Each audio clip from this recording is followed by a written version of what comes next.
پہلی کیٹیگری ہے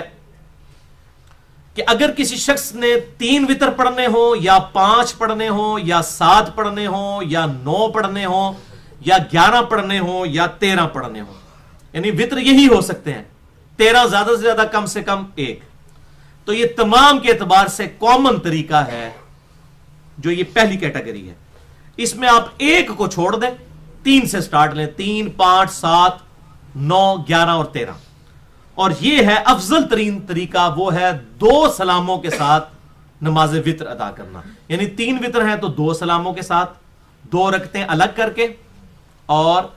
1 رکعت جو ہے وہ الگ کر کے۔ اسی طریقے سے اگر 5 وطر پڑھنے ہیں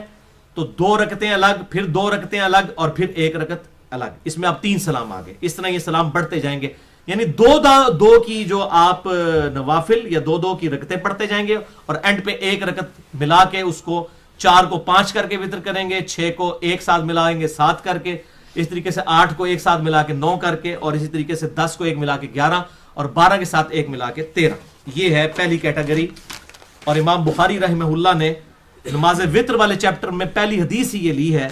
صحیح بخاری میں 990 نمبر، صحیح مسلم میں 1748، مشکات میں 1254 نمبر موجود ہے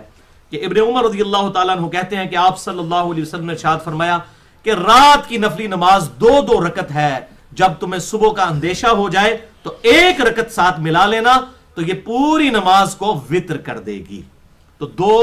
جمع 1 3 وطر، 2 جمع 2 جمع 1 5 وطر، 2 جمع 2 جمع 2 پھر 1 ملائے 7، اس طریقے سے آپ آن ورڈ اس کو سمجھ سکتے ہیں۔ صحیح بخاری میں ایک اور حدیث ہے 991 نمبر، جو ابن عمر رضی اللہ تعالیٰ عنہ کا اپنا عمل بھی ہے اس حوالے سے کہ آپ رضی اللہ تعالیٰ عنہ جب 3 وطر پڑھا کرتے تھے، صحیح بخاری 991 نمبر، تو 2 رکعتیں پڑھ کر سلام پھیر دیتے، اس کے بعد اپنے غلام سے گفتگو بھی کرتے، کوئی اسے کام کہنا ہوتا تو کام اسے کہتے، یہ بات بتانے کے لیے کہ یہ نہیں ہے کہ بندہ مسلسل نماز میں ہے، وہ 1 رکعت الگ کرنے سے یہ نہیں ہوگا کہ نماز میں ہے، تو لوگوں کو کاموں کا بھی کہتے ہیں اور پھر 1 رکعت ملا کے اس کو 3 کر کے تو پوری نماز کو وطر کرتے۔ اس سے یہ بات پتہ چلی کہ ان دونوں کے درمیان گفتگو بھی کی جا سکتی ہے، 2 سلاموں سے جب الگ کرتے ہیں تو اس کے درمیان گفتگو بھی ہوگی، یہ نہیں ہے کہ آپ کنٹینیوسلی نماز کے اندر داخل ہیں۔ لہذا یہاں پر احناف کا وہ باطل عقیدہ بھی رد ہو گیا